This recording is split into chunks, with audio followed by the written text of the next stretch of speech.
thank you so much for taking the time out of your busy schedule for this Yeah, interview. Yes, we do really appreciate it. So you are a very important person for us for our documentary. You're actually our very first Antarctic coalition connection. And can you go ahead and introduce yourself to our audience? yeah, no problem. Yeah. So I'm Rodolfo Werner, Dr. Rodolfo Werner. I am a biologist, and I have a PhD in biology. I used to do research basically on marine mammals. Actually, here in Patagonia, that's where I'm based in Argentina, in Patagonia, in Bariloche. That's the name of the city. And now for the last 20 years, I've been working more as kind of the bridge between the science and the policy. So more on the policy side of things, but being the bridge between the scientists and the policy makers, and working for the Antarctic and the Southern Ocean Coalition, ASOC, and also for the Pew Charitable Trust, both in the US. And in addition to that, this is my main job, then I'm also the science co-director and a board member of the Antarctic Wildlife Research Fund, which is an organization based in Norway, in Oslo. And basically what we do, we receive funds from the krill fishing industry, the Antarctic krill fishery company, and we distribute those funds into research projects. And in addition to that, I'm also advisor to a small NGO in Argentina. It's called Agenda Antarctica, which is the only Latin American, or I would say Hispanic American NGO that is devoted to the conservation of Antarctica. And just to wrap up all this, I'm also been working for the last 18 years as a nature guide and a lecturer, especially on trips to Antarctica. So I've been there every year for the last 18 years during the Austral summer. That's when the Antarctic season happens on tourist ships, like on particular companies. So, but my training is originally very academic, but then I switched over the years into being this kind of mix between science and policy. That's what basically I do. And I do also communications, like I've been participating in several expeditions to Antarctica, with one with Paul Nicklin and Christina Mittermeier, which are two big wildlife photographers, and also with National Geographic with Pristine Seas, which is one of the programs from National Geographic. So we did a particular expedition to the Antarctic Peninsula for a month on a vessel from the Chilean Navy, and it was a binational expedition between Argentina and Chile. I was there as an NGO representative, basically with Alex Munoz, who runs Pristine Seas for Latin America. Both of us organized the expedition. So we took scientists there, and we were kind of providing the whole, the whole story, if you want, for that. And I also, as part of my communication work, I also gave a TEDx talk, here in Bariloche about the need to protect Antarctica. So this is, a bit all the things I do. What did you mention National Geographic? What did you say you did for National Geographic? You have a connection with them? With what? Sorry, with National Geographic? Uh-huh. Yeah, there is a program which is called Pristine Seas, and this is a program from National Geographic, from the non-commercial part of National Geographic. And basically what Pristine Seas does is a program that they go and do expeditions in certain places in the world, like in the ocean, and which are highlighting the importance of those areas in order to promote, through that work and the work of policy people, the creation of marine protected areas. And so this is a program that's called Pristine Seas.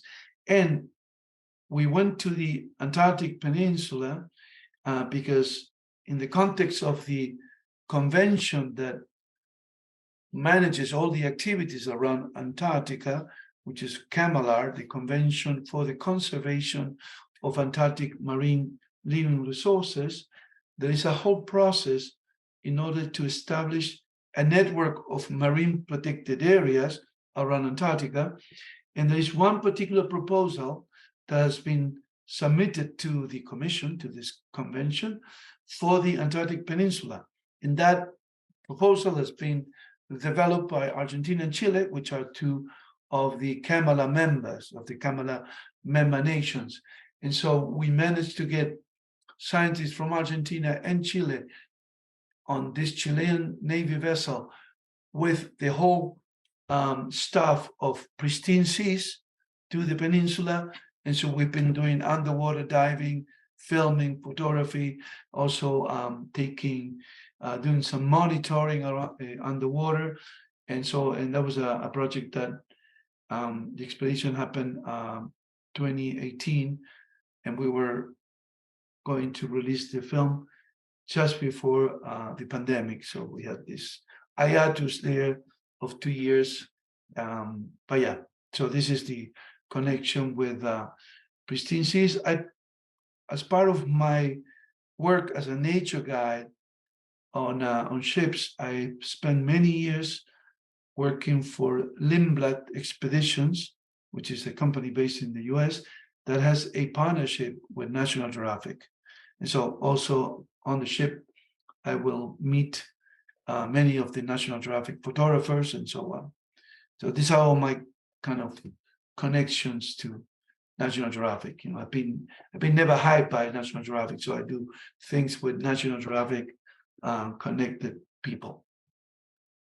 Have you spent any time in Antarctica? Yeah, I've been in Antarctica for the last 18 years every summer, and so normally I will be there for like a month, a bit less than a month, on ships. Basically, how this is being run is like you go on ships. You departure Ushuaia in the very south of Argentina, and for almost 2 days you travel to Antarctica. Once you're there, you spend like 6-7 days there, going on land, different places, colonies of penguins, of seals, whales, walking on the ice for like a week, several places. It's a very interesting dynamic because you can go to different places, and so these are places that are being selected by the Antarctic Treaty, and so there are some guidelines that are being agreed by what is called IATO, which is the International Association of Antarctic Tour Operators. So most of the companies that go to Antarctica, they are members of IATO, and so all these guidelines are voluntary, but they're being followed by all the members. So for the last 18 years, I've been going, to the Antarctic Peninsula, because this is the area that is mostly visited by, and then these two other expeditions that were not on tourist vessels, but one on a small vessel with Paul Nicklin and Christina Mittermeier, and there was an assignment for National Geographic. I mean, they run Sea Legacy, which is an organization they created, and also on this Pristine Seas trip. I can't wait to go see Antarctica. I know there's this expedition ships, and I'm thinking, when we find our resources, to definitely do that and do our filming as well. What would you say about your trips to Antarctica from a spiritual and scientific, both as a scientist, what kind of an experience it is for you, and from a spiritual point of view? I mean, you're talking to the right person. It's not that, what I'm saying is like, I am a very spiritual person, like not in an organized way, but a very spiritual. Mm-hmm. And so I have these two ways of looking at Antarctica. One is from, let's say, the scientific perspective, and from the information perspective, what it means, like, populations of penguins. I work a lot on the conservation of Antarctic krill. Krill is a small crustacean It's small, but has a length of 6 centimeters. Is the largest biomass in the world, and is the basis of the Antarctic marine ecosystem. So every species feeds on krill, something that feeds on krill. And so I work a lot on making sure that krill is protected, because there is a huge fishery happening there, which is also managed by this convention, the Camelar Convention that I mentioned before. And so I look a lot, on the, let's say, on the scientific side of things, on the penguin populations, on the whale populations, and because I coordinate a lot of scientific work there, I don't do myself science there, but I coordinate projects that are happening there, and so I have this kind of very, I would say, vast overview of projects that are, especially at the wildlife kind of level, not so much on the oceanography or chemistry or the kind of things, more on the biology side of things. And then the spiritual side of things, like for me, going to Antarctica every year, it's so special. And I mean, the first time I went to Antarctica, that was back in 2006. I mean, I was so moved, because the landscape in Antarctica is amazing. Besides of the wildlife that I would say you get used to see, like the ice, the size of the mountains, the huge landscapes, the ocean. I mean, it's all the icebergs. I mean, different shapes of iceberg, different colors, different sizes. So it really touches your soul, if you want. That's something I have the tendency to repeat. I have written also kind of a poem about it, like it's called Antarctic Feelings. And so it's like people that go there, I mean, when you get back, you're not the same. Like it touches you in a way that is very special, and I live in Patagonia, which is a very special place too, like landscape and so on. But Antarctica is, it's top, it's amazing. Yeah, and you feel so small there, like, even in a huge ship, the mountains and the huge hanging glaciers, and it's amazing. It's a very, very spiritual experience, I have to say. So as far as like, what are some type of researches are being done there, and what's the goal overall? Like, what's the goal of Antarctica? Yeah, it really, I mean, as you can imagine, science is very vast. So there's a lot of different lines of work.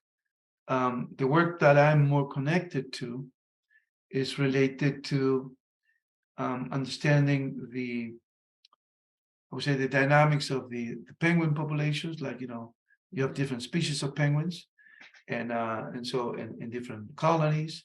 And so to understand, how those colonies are doing, and also looking at the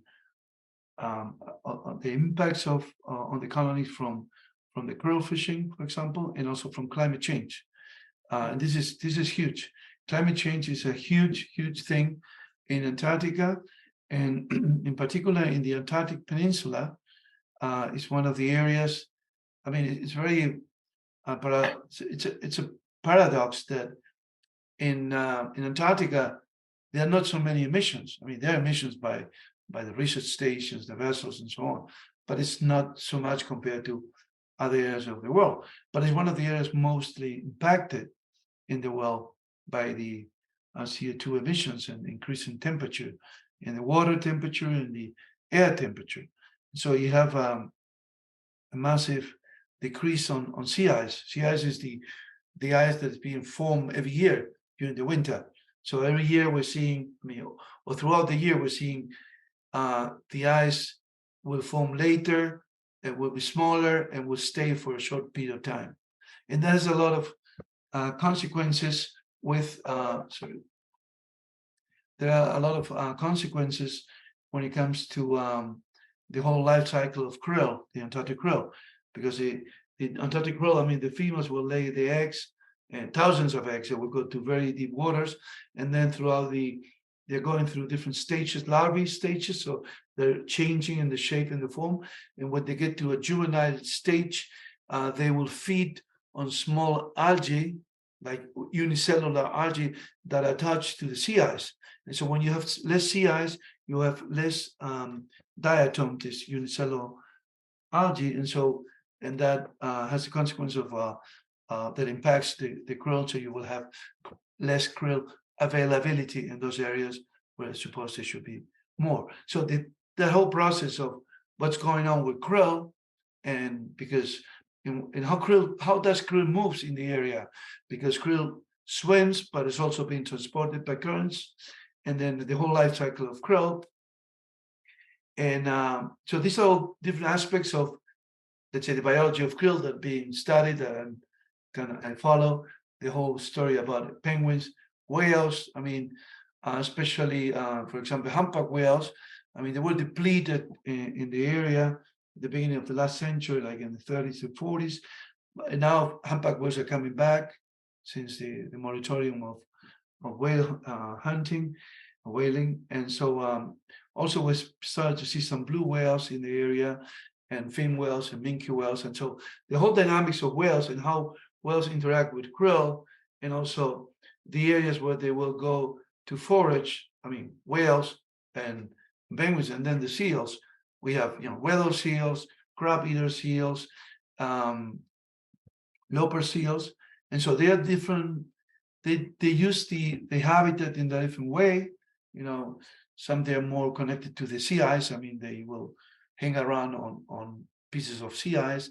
Some they're more on the coast, and the whole relation with where they go to feed. What is the energy they require in order to survive? The whole breeding season of all these animals, and on top of that, you have to add all the flying seabirds like albatross, petrels, cormorants. And so, for example, with this Antarctic Wildlife Research Fund, we provide funds to different projects, and so I have to review the projects and then kind of supervise what's going on at different levels. It's like, but there are many people like universities and Antarctic institutes from different countries working there in the region, especially in the Antarctic Peninsula. You have many research stations from different Antarctic Treaty member nations. How So, many? How many stations? I will need to look for that particular number. Many as 30, 40, 50. I mean, I don't know exactly the name. From all the different number. countries. They're from different countries there. Yeah. So And, each and country I mean, has you have, like their own station? you have research stations from different countries at the circumpolar level, like around Antarctica. Right. In the Antarctic Peninsula area, and what's called the South Shetland Islands, they run parallel to the Antarctic Peninsula. This is one of the areas where you have a higher concentration of stations. And so you have stations from Argentina, Chile, Germany, Russia, China, the UK, the US, Ukraine, in other areas more towards what is called East Antarctica, the French, the Norwegians, of course, on the other side of Antarctica, which is on the other side of the Antarctic Peninsula, which will be the projection of New Zealand, because the Antarctic Peninsula is basically the projection of America. Like if you follow the Andes, the mountain range, when it goes to the very south of South America, in what is called the Tierra del Fuego, which is the southern province of, for example, Argentina, and the other side is the Chilean region, the Magellanic area of region of Chile. That mountain ridge goes north-south, and when it hits that area, it goes west-east, then goes into the water, and then comes up in South Georgia Islands, then goes again down, and then again on the South Sandwich Islands, then down again, and then it surfaces again at the peninsula. So the peninsula is basically the continuation, if you want, of the mountain ridge that goes along the Americas. And so on the other side, which is the projection of New Zealand, That's where you have what is called the Ross Sea, and this you have there the largest research station in Antarctica, which is McMurdo. That's a U.S. station, Right. and that is actually for us very important because we managed to establish in 2016 the largest marine protected area in the world, like in the Ross Sea. And so we worked many years to get that done, and so we're very happy with that. That's And what it was, Werner Herzog, he's a very famous German director. He yeah, made yeah, a so documentary Encounters at the End of the World. yeah, He shot most of it there at Mordat Station. yeah, in McMurdo. Yeah, right. Um, Viana, he has the same. His first name is the same as my last name. oh, Yeah. really? Werner. Werner. Mm. Yeah, that was one of my inspiring documentaries. And so our project's called Searching for Goodness. In our Searching for Goodness, what do you think we will find goodness in Antarctica? And what you do, what these people do, where is the goodness in there? I mean, it really depends, how you're defined, but I will give you my take on Oh, yes. what you're saying. Yeah. I would say if you want, there are two aspects. If you look at goodness in Antarctica, one is the Antarctica in itself, like what Antarctica represents, and as the only place in the world that is not subject to any country jurisdiction, because it is, I guess but the Antarctic Treaty was signed in it was signed in 1959, but it was implemented in 1961, which is the year where I was born. So it's a nice coincidence there. And so throughout that treaty, all the water and all the land that is south of 60 degrees south is part of the treaty. And so it has been devoted to peace and science. So that's a very a good segue to goodness, I would say. And this happened. All the discussions happened, if you want, at the end of the Second World War. So this was a world that was very, if you will, embedded or connected with war.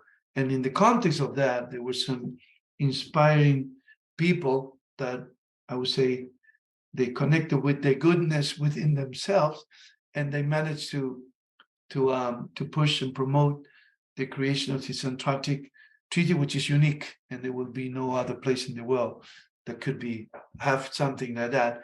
And so, let's say, I would say from a political side of things, that would be the goodness of the political side of things, to be able to have an area that is protected in such a way. Then, I would say the whole wildlife, you have there. I mean, how all these animals thrive there and live, and how they're connected. I mean, when you're there, it's like, I guess it's a good example of a goodness in this world. That would be my take. And then, of course, you have the people that some of them will live there throughout the year, not many and not all, of course. But then the people that go there and live there and do research and so on, and how they connect to the place. So I think it I would say inspires the goodness of people there. Of course, you have all types of people, but I think it's a place that inspire the goodness within you. So and so that is what comes to my mind when you're talking about goodness. It's like, I think it's a place that is full of goodness. So it was very interesting. When I did some research, I found that there has never been a war, and crime rate was super low. Like, there has been like one murder in the history of Antarctica. yeah, It was like pretty interesting to me. Yeah, during the Second World War, there were military movements there. There were like operations there. I mean, there have been never, to my knowledge, never any fight, like any. But they never took a side, as far as I know. It's like during the war, during the last World War. Mhm. Antarctica was a Noah's land.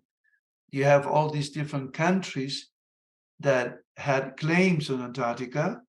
For example, Argentina, Chile, UK, Norway, the US, Russia, New Zealand, Australia, France. I mean, all these different countries, which are the 12 signatories countries of the Antarctic Treaty. Mm.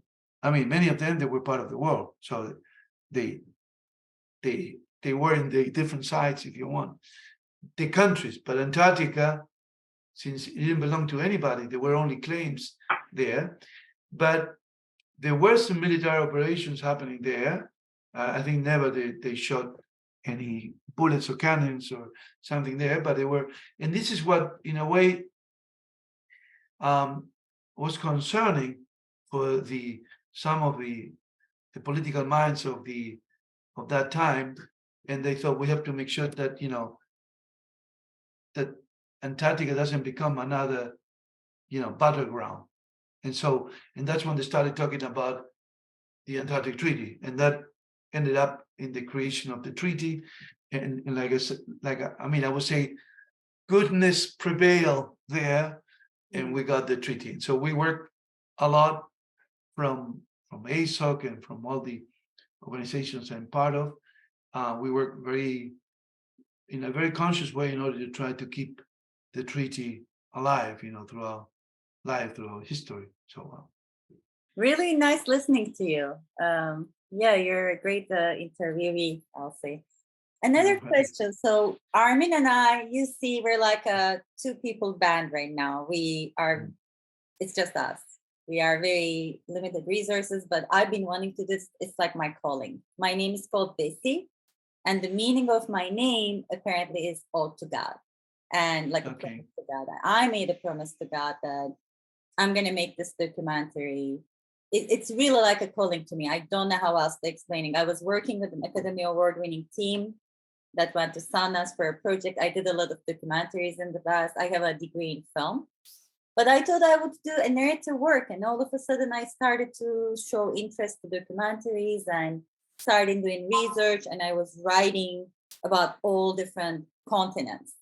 Like each continent, I wrote like a whole screenplay. My last continent was Antarctica. And I wanted to start there because it's actually going to be world documentary series eventually. But the feature film, my first feature film, I wanted Antarctica because, like you said, there's a lot of different countries all in one place. So it's going to give me an opportunity, almost like finding a lot of different world countries in one place. Yeah. Common purpose. It's also like coexistence is one of my themes, with different religions, different languages coming together. And by luck, my manager introduced me to Armin. He already made a feature film and winning awards every day. And he did like very basic. He was like just a little camera and his own editing system, like almost like a one-man band, right? Yeah. I mean, he had some producers, but I'm very impressed by him because I was trying to find like $1 million to get started.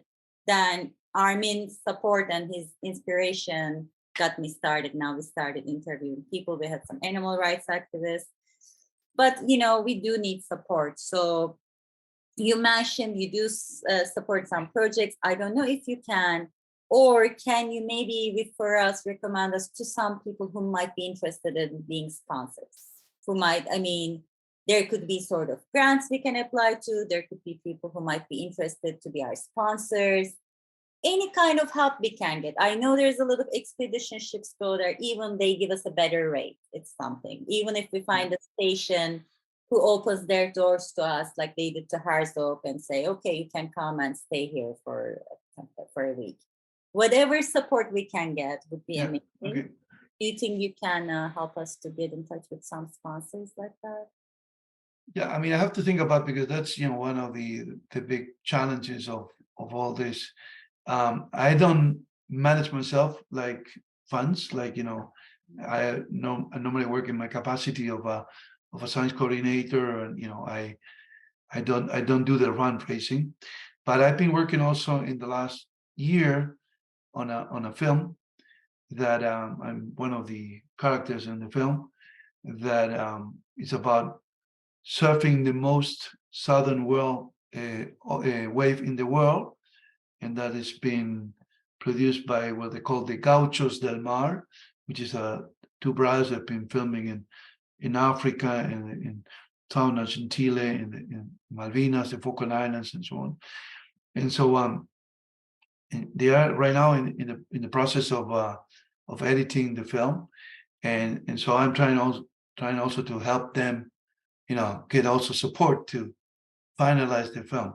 So I am my ears are open, and I am all the time, um, looking for those kind of opportunities. So you can be sure that if I find like a source that I think, oh, that could be, something that could help you, I will let you know for sure. I don't have anything to give you, like personally. I don't manage funds, so it's like, and even working for ASOC, I don't manage the funds that ASOC has, and normally the problem with the projects we have, they're normally very like earmarked. It's like, money for this one.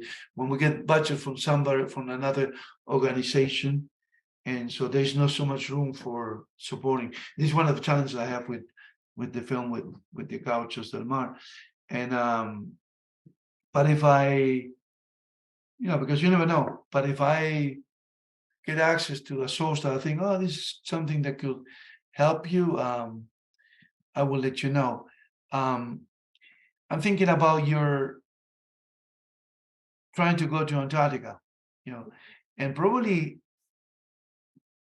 you never know. You have to always ask, but there's so many companies that go there, on tourist ships, and that you could, do some research and contact them and see if you're lucky. And because sometimes, they have a last minute, people that they do not go, or sometimes, for some reason, they have a spot, and you can see what you can give back to them. And so, like, do some shopping there to see whether you can go, like the two of you, for example, to Antarctica and have a first, contact with the place. You can film, and so it's like, because the going to Antarctica is very expensive. Like if you go by your own, like you said, because if you try to go by your own, I would say there are two ways of going. One is going on a small ship, small yacht, small sailboat that you rent. It's a lot of money, and the bigger it is, the more expensive it is. So you go smaller, and there's a certain size. You cannot go smaller than that. But then you have to do all the crossing. It takes you like almost a week going and a week coming back. You have to endure the crossing, which is one of the most dangerous and most complicated crossings in the world. And the other way is to go like on one of the tour ships. Like then you're more constrained to those sites where they go. But this is fantastic. Then the third option, I would say, which I'm thinking, is to find a way to go to one of the research stations, but that's very complicated. You can always try, I know, because normally in order to go there, you have to be affiliated to, for example, the Antarctic Institute from that particular country, or you should be part of a science project. There's been some historical and filming projects in Antarctica run in the context of, of national Antarctic programs.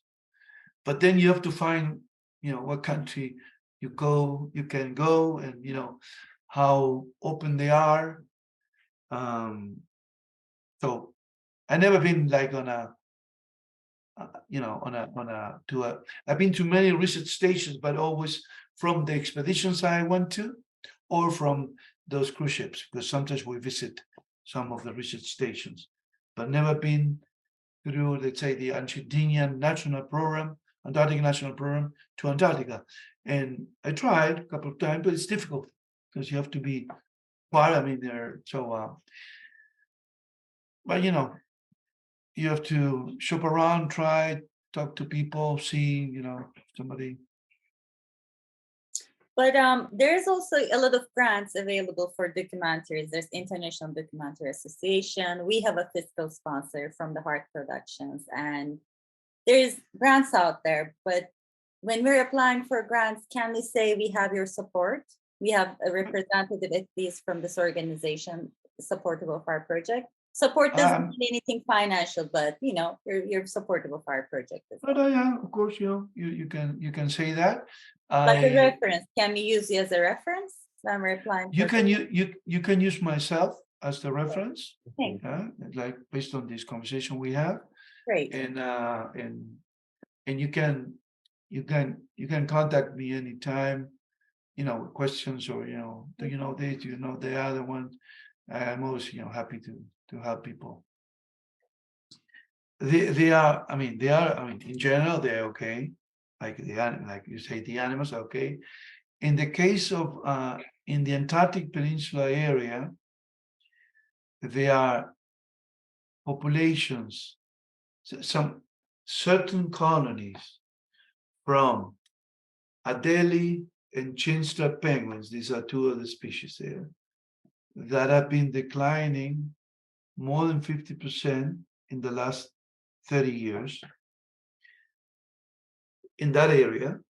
At the same time, gentoo penguins, which is another species, which is a bit bigger, a bit tougher, they're doing okay. So some species they do better than others. The ecosystem there is changing a lot because the reduction of sea ice. Krill is very complicated to understand the dynamics of krill, like what is called the krill flux, because krill swims and krill is being transported by currents. And so what we know, and that's something I've been experiencing, is this is an area that used to be very dry. Now when you go there, it rains a lot. It used not to rain so much. So there's more precipitation in the area. And precipitation in the area means also that when the penguin chicks are with the down, when the down gets wet, it doesn't insulate the chicks. And that, is not good for the chicks. If you add to that a reduction of krill availability in certain areas, not in general, but in certain areas, if you combine that, it could result in that some of the colonies are not doing well. On the other side, you have humpback whales that are increasing in numbers. We say then krill is available. But where is the krill available for whales? So it's a very complicated system. So if you think about animals in general, they are okay. But we have a fishery that is fishing in a very concentrated way in certain areas. And so that is what we call the krill depletion in those areas, especially during important times of the year, like for example, during the breeding season. And so we're trying to make sure that the fishery is managed in a way that it's not fishing in such a concentrated way.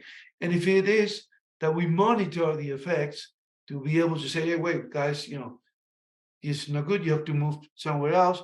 So I'm telling you in very simple words, a very complicated system of ecosystem and political system. It's like I'm making that a very simple picture.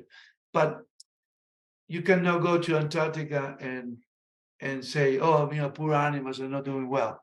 You will not see that. You will see penguins, some penguins that are dead. This is normal life, in a colony.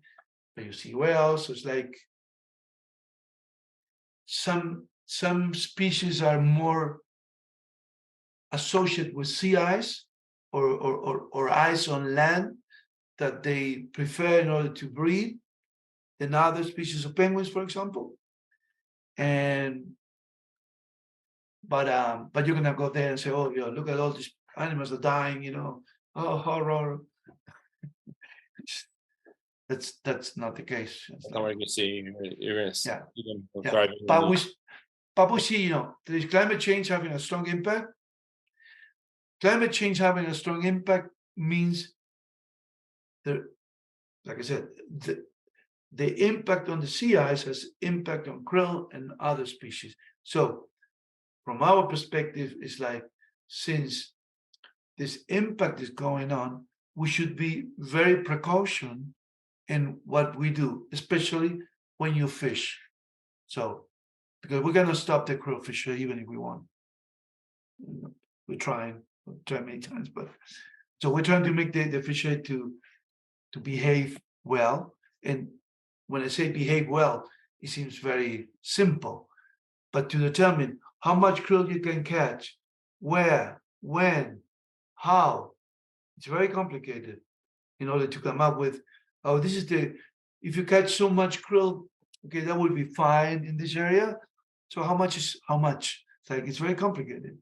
So, but in answer to your question, if you go there, you could use the argument, things are changing, the ecosystem is changing, there's more rain, temperatures are increasing, less sea ice, air temperature increasing, water temperature increasing, a couple of degrees, less sea ice is there, sea ice is connected to krill, oh, that could be bad, krill is the basis of the food web, and so these are kind of arguments that you can use, but it's not like going to, when you go to a terrestrial area and you see, for example, that the colony of chimps are not doing well, and because this is a huge ocean and it's so vast, and you don't see what's happening. So this is more the challenge if you try to use an animal right kind of side of approach to it. There are no penguins. I mean, penguins, you have penguins.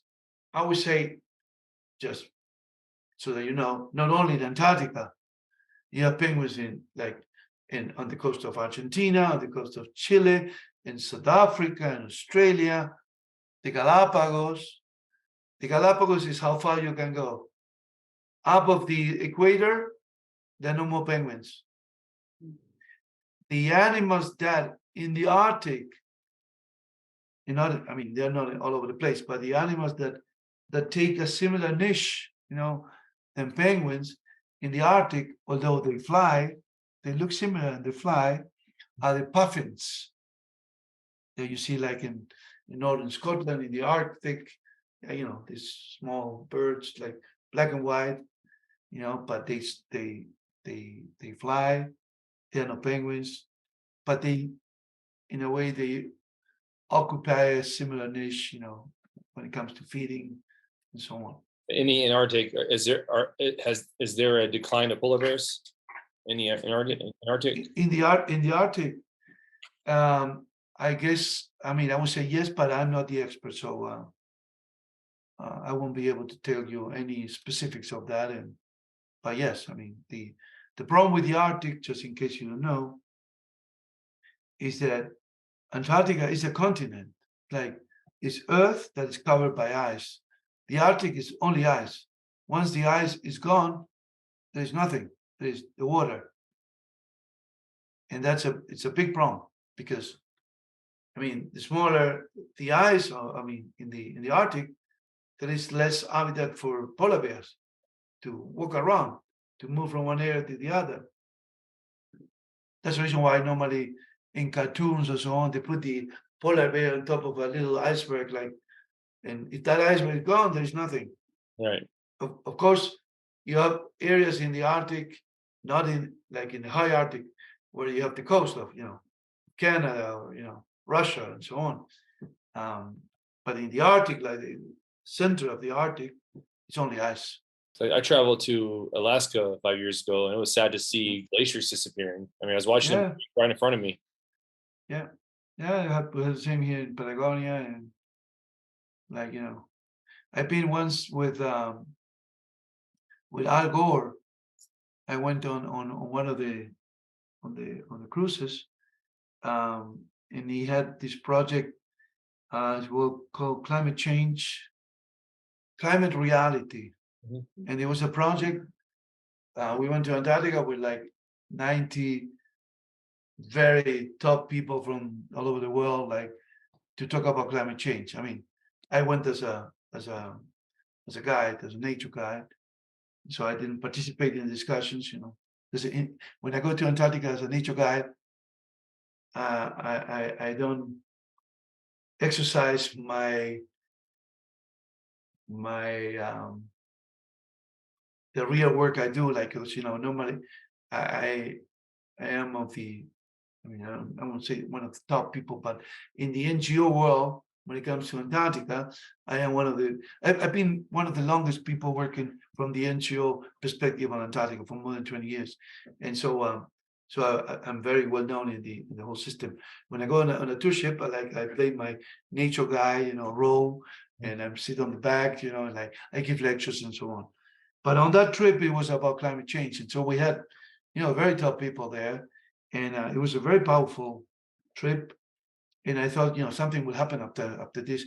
And you know, one of the things, because you were talking about the climate change deniers, they were, you know, providing all this information about how, like in the very old, I mean, not very old days, but in the past, when there was this, the whole like anti-tobacco campaigns in the US and the pro-tobacco campaigns, and how that dynamics were going on. And so basically we were facing the same with climate change. And so they were trying to, you know, kind of make the most out of what we can do with all the information we have with the scientists and communications and marketing and so on, in order to, you know, bring climate change really up, you know, to the people.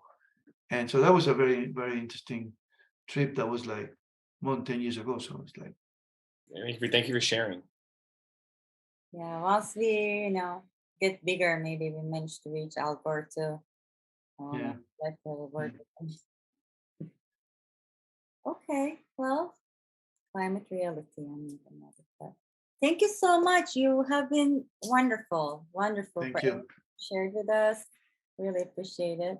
Do you have Yeah. anything to? No, okay, you know, like I said, you know, I have, you know, a lot of things, and I travel a lot and so on. But if you have any questions or anything, just let me know, and I will see what I squeeze my answer. Thank you so much. Thank you. We really appreciate it. Okay. Well, have a good weekend, and you know, and have fun with all this. Yes, All right. we will. Thank We you. will. Okay. Thank you Bye so bye. much.